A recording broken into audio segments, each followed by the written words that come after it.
Hello दोस्तों, स्वागत है आपका हिंदी ज्ञान धारा चैनल पर। आशा करती हूँ कि आप ठीक होंगे। चलिए दोस्तों, आज हम करते हैं मुर्धैया, जो कि किसकी है, डॉक्टर तुलसीराम की, और जो बहुत ही इम्पोर्टेंट है। और परीक्षा के पैटर्न को देखते हुए इसके मूल भाग से जो है वो पोर्शन से क्या है क्वेश्चन उठाए जा रहे हैं। तो आज हम करेंगे मुर्धैया की भूमिका, और भूमिका से ज़्यादातर क्वेश्चन बनते हैं या फिर पात्र से बनते हैं। वैसे तो ये बहुत बड़ी है तो उसको मूल रूप से ज़्यादा पढ़ नहीं सकते पूरी की पूरी, तो लेकिन हम आज इसकी भूमिका से इसका क्या है अंदाज़ा लगा सकते हैं इसके अंदर क्या है और किस पे ऊपर ये लिखी हुई है। देखते हैं इसके अंदर। इसके भाग हैं, ये 7 भाग है भूमिका में, और सातों के सातों हैं वो तुलसीराम के मुर्धैया के अंतर्गत हैं ये। इसके अंदर पहला है भूतैया पृष्ठभूमि। क्या है, सबसे पहले है भूतही पारिवारिक पृष्ठभूमि, दूसरा है मुर्धैया तथा स्कूली जीवन, तीसरा है अकाल में अंधविश्वास, चौथा है मुर्धैया के गिद्ध तथा लोक जीवन, पांचवा है भूतैया नागिन, छठा है चले बुद्ध की राह, सातवां है आजमगढ़ में फाका शाही। दोस्तों एक बात बताती हूँ, ये सारे मुर्धैया जो कि तुलसीराम के गांव की है, जो कि शमशान भूमि है जिसके अंदर मनुष्य और पशु है, दोनों के शव दफनाए जाते थे, और वहीं से होकर के सारे रास्ते हैं वो मुर्धैया समेट लेती थी।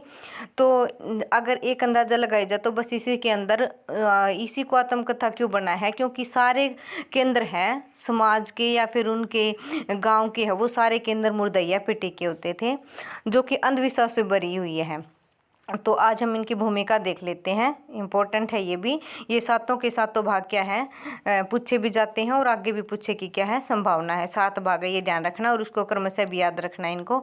तो सबसे पहले इसमें देख लेते हैं भूतई पारिवारिक पृष्ठभूमि, मुर्धैया तथा स्कूली जीवन, अकाल में अंधविश्वास, मुर्धैया की गिद्ध तथा लोक जीवन, भूतनिया नागिन, चले बुद्ध की राह, और आजमगढ़ में फाका शाही।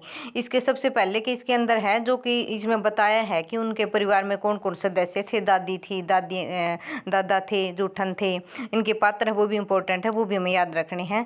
दूसरे में उनका स्कूली जीवन का बताया है। तीसरे में मुर्धैया के अंदर जो उनके अंधविश्वास फैला हुआ था उनके गांव के अंदर, वो दिखाया है। आगे का उनका आगे इनका लोक जीवन, उनका आसपास का लोक जीवन है वो दिखाया है। और ये चले बुद्ध की राह, इसके अंतर्गत उन्होंने गौतम बुद्ध की जो राह ली थी वो भी, और इसी के अंतर्गत राहुल संकीर्तन की तरफ भी वो प्रभावित हुए थे, उसमें भी इसमें दिखाया गया है। आजमगढ़ के अंदर क्या है, उन्होंने आगे जाके इंटर पास करके और उसमें यूनिवर्सिटी में एडमिशन लिया था, तो बीए के लिए वो अपने गाँव से भाग निकले थे, वो इसके अंदर 7वें भाग के अंदर आया हुआ है, आजमगढ़ में फाका शाही। तो आगे देखते हैं इसके अंदर। आगे है मुर्धैया का, ये है भूमिका है, जो कि सीधे हमने उसके स्क्रीनशॉट लिया है, ये भूमिका के बुक से लिया है, प्रॉपरली डाउनलोड किया है मैंने, तो उससे ही है। मुर्धैया हमारे गांव धर्मपुर यानी आजमगढ़ जिला है, और धर्मपुर क्या है, गांव है, कि बहुउद्देशीय कर्मस्थली थी। चरवाही से लेकर हरवाही तक के सारे रास्ते वहीं से गुजरते थे। चरवाही यानी कि जो पशु चारा वगैरह करने के लिए जाते थे, और अरवाही हल वगैरह के काम करते थे। वो सारे रास्ते है वो क्या कहाँ से गुजरते थे, सारे मुर्धैया से गुजरते थे। इतना ही नहीं, स्कूल हो या दुकान हो, बाजार हो या मंदिर, यहाँ तक कि मजदूरी के लिए कलकत्ता वाली रेलगाड़ी पकड़ना हो तो भी मुर्धैया से गुजरना पड़ता था। हमारे गांव की जियोपॉलिटिक्स यानी भू राजनीति में दलितों के लिए मुर्धैया एक सामरिक केंद्र जैसी थी। जीवन से लेकर मरण तक की सारी गतिविधियां मुर्धैया समेट लेती थी। सबसे रोचक तथ्य है कि मुर्धैया मानव और पशु में कोई फर्क नहीं करती थी, यह दोनों ही मुक्तिदाता थी, दोनों की मुक्तिदाता थी, क्योंकि इनके इसके अंदर मानव और पशु दोनों ही दफनाए जाते थे, तो इसीलिए बोल रहा है कि दोनों की मुक्तिदाता थी। विशेष रूप से मरे हुए पशुओं के मांस पिंड पर जूझते सैकड़ों गिद्धों के साथ कुत्ते और शियार मुर्धैया को एक कलास्थली के रूप में बदल देते थे। सब वगैरह होते थे, उसके बाद में उनको क्या करते थे, कुत्ते और शियार क्या है उनको खाते थे। रात के समय इन शियारों की हुआ हुआ वाली आवाज़ उनकी निर्जनता को भंग कर देती थी। हमारी दलित बस्ती के अनगिनत दलित हजारों दुख दर्द अपने अंदर लिए मुर्धैया में ही दफन हो गए थे, यानी कि उसी के अंदर मुर्धैया में बहुत सारे उनके दलित हैं वो मर गए थे। यदि उनमें से किसी की आत्मकथा लिखी जाती तो उसका शीर्षक भी मुर्धैया ही होता। उन्होंने यह बता दिया कि अगर कोई और भी उनके आसपास का मुर्धैया का अगर कोई भी आत्मकथा लिखता तो इसका शीर्षक मुर्धैया ही लिखता। मुर्दैया सही मायनों में हमारी दलित बस्ती की जिंदगी थी। इस जिंदगी को मुर्दैया से खोदकर बाहर लाने का पूरा श्रेय तदभव के मुख्य संपादक अखिलेश को जाता है। क्या बोलते हैं कि इस जिंदगी को मुर्दैया से खोदकर उनको प्रेरणा कहाँ से मिली है? तदभव के मुख्य संपादक अखिलेश से। वे हमेशा मेरे सामने कमल के बदले फावड़ा लिए तैयार मिलते थे। सही अर्थों में मैंने उनके ही फावड़े से खोदकर मुर्दैया से अपनी ज़िंदगी को बाहर निकाला। जमाना चाहे जो भी हो, मेरे जैसा कोई अदना जब भी पैदा होता तो वह अपने इर्द गिर्द घूमते लोक जीवन का हिस्सा बन हो जाता है। यही कारण है कि लोक जीवन हमेशा मेरा पीछे करता रहा और परिणाम स्वरूप मेरे घर से भागने के बाद जब मुर्दैया का प्रथम खंड समाप्त हो जाता है, देखो यहाँ पे बताया है कि मुर्दैया है, उसके अंदर क्या है, उनका स्टार्टिंग जन्म से लेके और जब तक वो घर से निकले थे बीए करने के लिए, आजमगढ़ गए थे, उस टाइम तक की ये मुर्दैया है उसके अंदर समेटे हुए हैं। तो गांव के हर किसी के मुख से निकले पहले शब्द में तुकबंती बनाकर गाने वाले जोगी बाबा, लक्कड़ ध्वनि पर नृत्य गला बिखेरती नटीनिया, गिद्ध प्रेमी पग्गल बाबा और सिंगा बजाता बंकिया डोम आदि जैसे जिंदा लोक पात्र हमेशा के लिए गायब होकर मुझे बड़ा दुख पहुंचाते। देखो इसमें कितने पात्र ऐड कर लिए इन्होंने। सबसे पहले हैं गाने वाले जोगी बाबा, ये हो गया।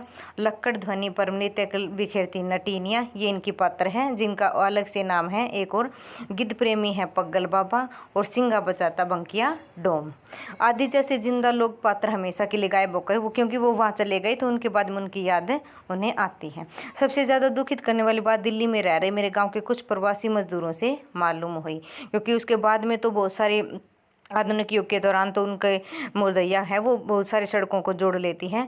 50-60 साल पहले की जिस मुर्दैया का वर्णन मैंने किया है वो पूर्ण रूप से उजड़ चुकी है। सारे जंगल कटकर खेत में बदल चुके थे। इस मुर्दैया है वो क्या हो गई थी, बहुत सारी सड़कें उनके साथ में जोड़ दी गई थी, जिसके चलते गिद्धों जैसे अनगिनत दुर्बल पक्षियों तथा शाही सियारों खरगोशों जैसे पशुओं का विलोप हो चुका है। बचपन में दुखित होने का मतलब होता था आंखों में आंसू आ जाना। ऐसे अवसरों पर मेरी दादी आंख धो लेने को कहती थी। क्या बोलते हैं कि बचपन में जब भी कोई दुख दर्द होता था तो वो दादी क्या बोलती थी, उनको आंख धो लेने को कहती थी। लेकिन आज अनुभव बताता है कि चंद पानी के छिंटों से दुख की निशानी नहीं मिट पाती। अच्छी बात कही है। प्रवासी मजदूरों से यही पता चला है कि मुर्दैया से होकर जाने वाली एक सरकारी सड़क ने हमारे गांव के 3 जिलों, इम्पोर्टेंट है यहाँ से, आजमगढ़, गाजीपुर और बनारस से जोड़ दिया। क्यों उन्होंने, किसने बताया है तुलसीराम को? उनके पास में, दिल्ली के पास में जो मजदूर गए हैं उन्होंने उनको, तुलसीराम को बताया कि वहाँ से सड़क होके गई और वो 3 जिलों को आपस में जोड़ती है। तो ये है आजमगढ़, गाजीपुर और बनारस। उस पर टेम्पो भी चलने लगे। जिस तरह हमारे गांव से बड़ी संख्या मजदूरों का पलायन बड़े शहरों में हो चुका है, संभवतः मुर्दैया से सड़क निकल जाने के कारण वहां के भूत पिशाचों का पलायन भी अवश्य हो गया। क्योंकि कहा कि अगर वहां से सड़क वगैरह निकल गई है तो फिर वहां पे भूत भी क्या हो गए, पलायन कर गए होंगे। जाहिर है कि अब पहले जैसी उनकी पूजा नहीं होती है। बढ़ते हुए शहरीकरण ने हर एक के जीवन को प्रभावित किया तो भूत भी इससे अछूते नहीं होंगे। आने वाली मुर्दैया के दूसरे खंड में घर से भागने के बाद कलकत्ता, बनारस तथा दिल्ली होते इंग्लैंड, सोवियत संघ, रसिया तक की जीवन यात्रा का यहाँ पर तो उन्होंने बस वहाँ आजमगढ़ पे जो आजमगढ़ में गए थे वहाँ तक का वर्णन है। और आगे आने वाली मुर्दैया का जो अगला भाग है मणिकर्णिका, उसके अंदर बताया है कि घर से भागने के बाद कलकत्ता, बनारस तथा दिल्ली होते इंग्लैंड और सोवियत संघ, रशिया तक की जीवन यात्रा का लेखा जोखा होगा। मूलतः यह यात्रा मार्क्सवाद के बौद्ध दर्शन की, ये मणिकर्णिका के लिए बोला गया है। राजकुमार प्रकाशन के निदेशक अशोक महेश्वरी, ये भी इम्पोर्टेंट है कि इसके निदेशक में हुई है ये अशोक महेश्वरी के। इस बात के लिए धन्यवाद के पात्र हैं कि उन्होंने तदभव में अब तक प्रकाशित 7 किस्तों को, कितने भाग है इसके अंदर ये बताया है कि 7 भाग हैं, तो 7 किस्तों को मुर्दैया खंड 1 के रूप में अवलिंग प्रकाशित करने का निर्णय लिया, जबकि आगे का लेखन अभी जारी है। तो ये थी दोस्तों मुर्दैया की भूमिका, जो कि बहुत इंपॉर्टेंट है। इसके अंतर्गत ही 3-4 हमने ये पात्र भी कर लिए हैं और क्या इसके वर्णन है, इसके अंतर्गत वर्णन है और क्या कुछ इसका तुलसीराम ने क्या वर्णन किया है। तो ये थी आज की वीडियो। दोस्तों अगर आपको वीडियो पसंद आई हो तो हमारे चैनल को सब्सक्राइब करें और वीडियो को ज़्यादा से ज़्यादा शेयर करें। Thank you.